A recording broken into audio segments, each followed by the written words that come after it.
اب ایک بندہ دعا کر رہا تھا کہ اے اللہ مجھے آزمائشوں سے محفوظ فرما، میری طرف کوئی آزمائش آئے ہی نہ۔ آپ نے فرمایا تیری اولاد ہے، تیرے پاس کچھ مال ہے؟ اس نے کہا جی ہے۔ آپ نے فرمایا یہی تو آزمائش ہے، آزمائش سے کیسے بچ سکتے ہو؟ جس کے پاس اولاد ہے، رب فرماتا ہے اولاد آزمائش ہے، لہٰذا یہ دعا نہ کرو کہ اللہ مجھے آزمائش سے بچا لے، آزمائشیں تو آ کر رہیں گی۔ اولاد اگر ہے، مال ہے، روپیہ ہے، لاکھ ہے، کروڑ ہے، جتنا بھی ہے، آزمائش تو ہے وہ، کیونکہ حساب کروڑ کا بھی دینا ہے، حساب روپے کا بھی دینا ہے۔ وہ روپیہ بھی آزمائش ہے، وہ کروڑ بھی آزمائش ہے۔ جتنا نعمت اور اللہ کا انعام بڑھتا جائے گا اتنی آزمائش بڑھتی جائے گی۔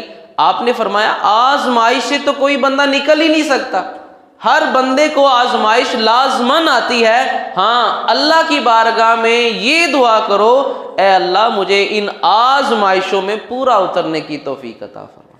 یہ جو تیری طرف سے امتحانات ہیں، تو اگر یہ کہے امتحان ہی نہ ہو میرا، یہ تو ہو نہیں سکتا، امتحان تو ہوگا۔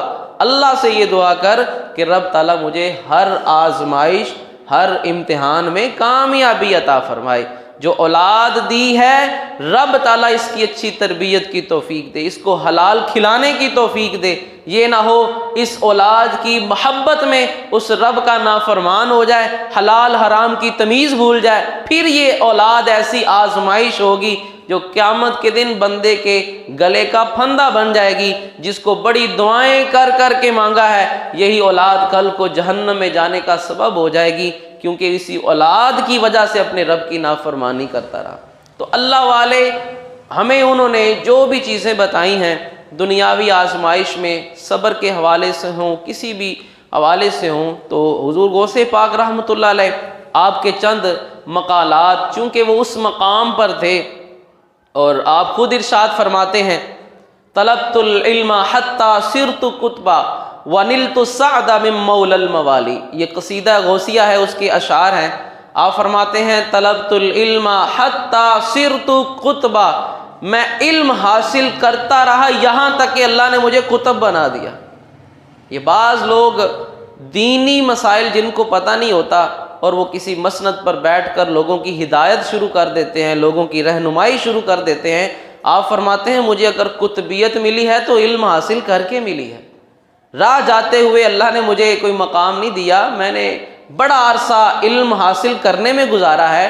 اب جس کو شریعت کیا کہتی ہے، شریعت پاکی کے، صفائی ستھرائی کے مسائل ہمیں بیان کرتی ہے۔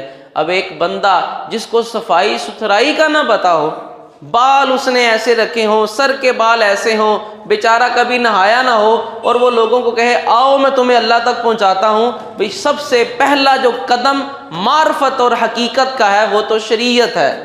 شریعت ہمارا ظاہر صاف ستھرا کر دیتی ہے، شریعت پر عمل کرنے سے ہمارا جسم پاک صاف ہو جاتا ہے، اور پھر اس کے بعد مرتبہ آتا ہے طریقت کا۔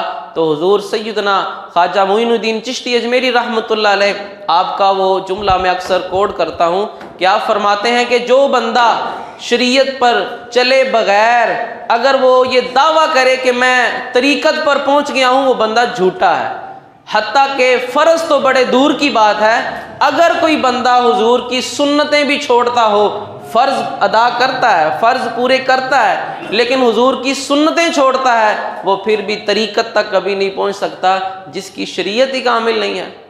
تو آج ایسے لوگ ہمارے ہاں موجود ہیں، اکثر ایسی تعداد ہے، چند ایک گنتی کے ایسے اللہ والے ہوں گے جو خاموش طبع اور چپ کر کے بیٹھے ہوئے ہوں گے، کہ جو اس مقام پر پہنچے ہوں گے، پھر جو ان کے پاس جس غرض کے لیے جاتا ہے وہ اس کی اس غرض کو بھی پورا کرتے ہیں۔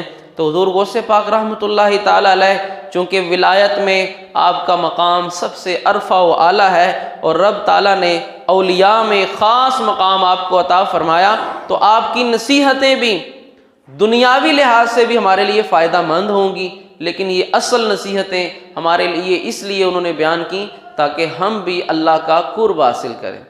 زندگی تو چلی جانی ہے، 4 دن کی زندگی ہے، گزر جانی ہے، اور پھر حضور نے فرمایا جب جنتی جنت میں چلے جائیں گے، جنت میں جانے والا شخص، اب آپ اندازہ کریں ہمیں یہی حرص ہوتی ہے، یہی دعا کرتے ہیں، نماز پڑھیں گے اللہ کی ناراضگی سے بچ جائیں گے، رب راضی ہو جائے گا، ہمیں عذاب نہیں دے گا، ہمیں تکلیف نہیں ہوگی بلکہ جنت مل جائے گی۔ یہی ہمارا مقصد ہوتا ہے۔ حضور فرماتے ہیں جنتی جنت میں بھی جب چلے جائیں گے تو وہاں بھی جا کر افسوس کریں گے، وہاں بھی جا کر اپنے آپ پر افسوس کریں گے کہ اگرچہ ہمارے اعمال کی وجہ سے، اللہ کی رحمت کی وجہ سے ہم جنت میں آ ہی گئے ہیں، لیکن ہمیں بڑا افسوس ہو رہا ہے کہ دنیا میں جو وقت ہم نے اللہ کی عبادت کے علاوہ گزارا تھا ہم نے بہت برا کیا تھا، کاش ہم وہ وقت بھی اللہ کی عبادت میں گزارتے۔ آپ اندازہ کریں جنتی جنت میں جا کر اگر پچھتائے گا تو اللہ معاف فرمائے جو جہنم میں جائے گا اس کا پچھتاوا کتنا ہوگا۔ تو ہر وقت اس رب کی یاد میں گزارنا، مصیبت میں آپ صبر کر رہے ہیں یہ بھی اللہ کا ذکر ہے، نعمت پر شکر کر رہے ہیں یہ بھی اللہ کا ذکر ہے، یہ بھی اس رب کو یاد رکھنا ہے۔ آپ فرماتے ہیں